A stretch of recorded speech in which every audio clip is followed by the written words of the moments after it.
I watched my father strike a match and press the flame against a piece of paper worth $99 million. He didn't hesitate. The fire spread like it had been waiting for that moment its whole life. My mother's voice sliced through the silence. "This is what you get for walking away from us." The paper curled, blackened, and turned to ash while they stared at me, waiting for me to scream, to beg, to fall apart. But I didn't move. I didn't even blink. I smiled. Because what they were burning was never real. My name is Elise Mercer. I am the granddaughter of a man who built an empire from nothing, and on the day of his will reading, my family thought they had destroyed me. They had no idea that every move they made, every cruel word they spat, had already been predicted by the one man who understood them better than anyone, my grandfather. He taught me how to survive fire, by letting it burn itself out. The marble lobby of the law office glared so bright it felt hostile. My heels clicked against the floor like a warning. When I pushed open the glass doors, the air inside was heavy, polished wood and lemon wax. My mother sat coiled tight, her pearls twisting between her fingers. My father leaned back, scowl etched into his face like a permanent scar. And my brother Adrian lounged like this was some Sunday brunch. Not one of them acknowledged me. "Miss Mercer," the lawyer said, Arthur Blake, a man whose calm voice carried the weight of judgment. "Thank you for joining us.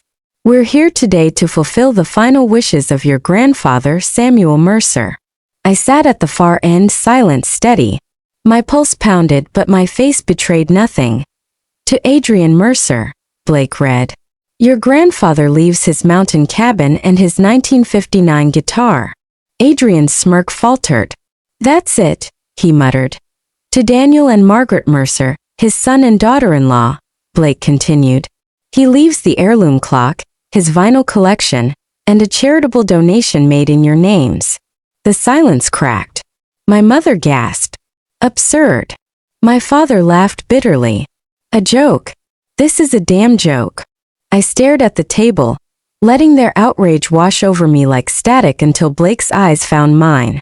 His voice shifted, deliberate. "And to Elise Mercer. He leaves his entire financial estate, totaling $99 million. The room collapsed into silence. My father lurched forward. "What?" Blake didn't flinch. "This decision was deliberate, notarized 3 months ago." My mother's face twisted, veins straining. "She abandoned this family. She doesn't get to walk in here like some saint and collect everything." I raised my chin. "I didn't walk in. I was invited." Adrian scoffed. "Grandpa just pitied you. Poor Elise, the weak one who couldn't keep up." But then Blake slid an envelope across the table.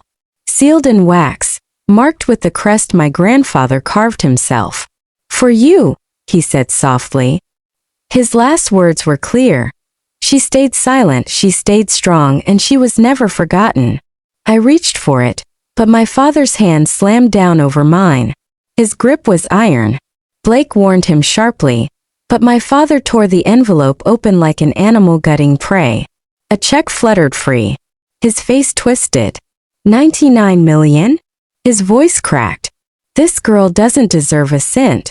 My mother snatched the letter inside, eyes scanning, lips curling. "For the one who stayed silent and strong," she spat. Then she ripped it in half. And again, until the pieces rained down like confetti. "Ungrateful," she hissed. I kept my voice low. "Give it back." She laughed, sharp as glass. "Oh, listen to her, calm, collected, like she's above us." Adrian leaned back, smirking. "Guess it paid off, playing the victim." I locked eyes with him. "Guess you'll have to settle for scraps while I walk out with the future." My father roared, slamming the check on the table. His hand slipped into his jacket, pulling out a lighter. The click echoed like a gunshot. "You don't get to buy your way back into this family," he barked. The flame hissed alive. "You left us long before Samuel died." "Daniel, don't," Blake warned, standing. But it was too late. My father pressed the flame to the edge. The paper curled instantly, black veins racing across its surface. My mother's smile curved cruel. "This is what happens when you betray your blood." Ash fell into the tray. The smell was acrid, bitter, filling my lungs. And I stood there still calm, smiling. Because what they thought they destroyed was nothing but a decoy. My grandfather had warned me. He had whispered, frail but fierce. They'll try to ruin what they can't control. So I'll give them something to burn. Let them have their victory. The truth will already be safe. And now I understood. The real inheritance rested in the envelope he'd pressed into my hands months earlier. The one I carried with me, close against my coat pocket. While they rejoiced in their false triumph, I already held the legacy they could never touch. I pressed my hand against the envelope hidden beneath the fabric. Inside was a key. One word etched into the metal, Trillium. The next morning I walked into Langford Private Bank. The vault groaned open, air cold as stone. Inside, waiting for me, was a second envelope sealed in wax, a velvet pouch, and a thick file bound with ribbon. My fingers shook as I opened the pouch. A flash drive slid into my palm. I connected it. And there he was, my grandfather Samuel, thin, pale, but his eyes burning with fire. His voice filled the room. If you're watching this, Elise, then they've already tried to destroy you. But what I've left isn't wealth. It's power, control, survival. Now it's yours.